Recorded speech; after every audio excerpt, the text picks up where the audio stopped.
유흥주점을 운영하기 때문에 고객관리 차원에서 고객들한테 오빠라고 부르고 보고 싶다고 하고 언제 오냐 이렇게 자꾸 안부를 물을 수밖에 없다. 안녕하세요. 대한변호사협회 인증 이혼 전문 박상희 변호사입니다. 오늘 주제는 남편이 바람을 핀 상대방이 술집 여자인 게 더 최악이냐 아니면 직장 동료인 게 더 최악이냐 여기에 관해서 준비해봤습니다. 먼저 첫 번째, 남편이 술집 여자랑 바람을 폈다라고 하면 이 부분이 더 참을 수 없다고 하시는 분들이 있습니다. 이런 경우는 어떤 경우냐면 남편이 이런 불순한 목적을 가지고 술집을 방문했다는 것 자체가 용납할 수가 없다. 특히 이런 술집 여자 같은 경우에는 저희가 상간자 소송의 소장을 보내게 되면 어떤 답변이 돌아오냐면 아니 무슨 소리 하냐, 유흥주점을 운영하기 때문에 고객관리 차원에서 고객들한테 오빠라고 부르고 보고 싶다고 하고 언제 오냐 이렇게 자꾸 안부를 물을 수밖에 없다. 이런 건 우리 고객관리 차원에서 흔한 일인데 뭘 이렇게 원고가 호들갑을 떠느냐, 원고가 생각하는 부정행위가 없었다라고 반응을 하는 경우가 많습니다.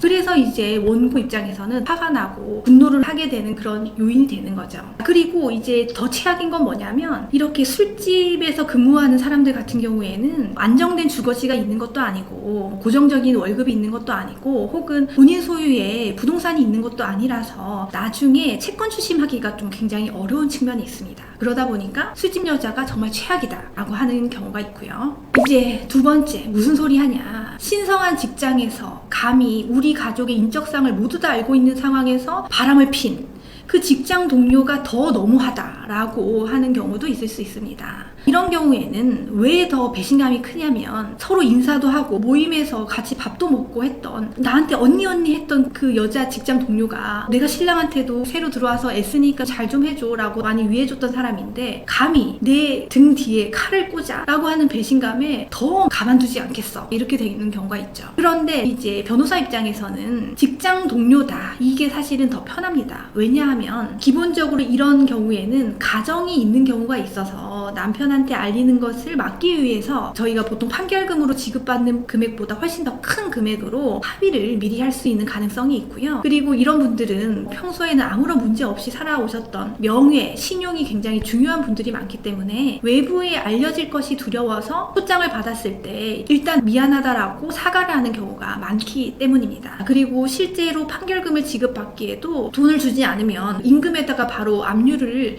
해서 추심할 수가 있기 때문에 이런 경우에 오히려 더 수월하게 진행이 됩니다. 일단 바람핀 남편은 기본적으로 정말 큰 배신감을 안겨줬기 때문에 남편이랑 이혼을 할지 말지는 신중히 고민해 보셔서 결정하셔야 될 문제이지만 기본적으로 상간자를 상대로 한 손해배상 청구 소송은 빠르게 진행하는 것이 좋습니다. 오늘은 여기까지 하겠습니다.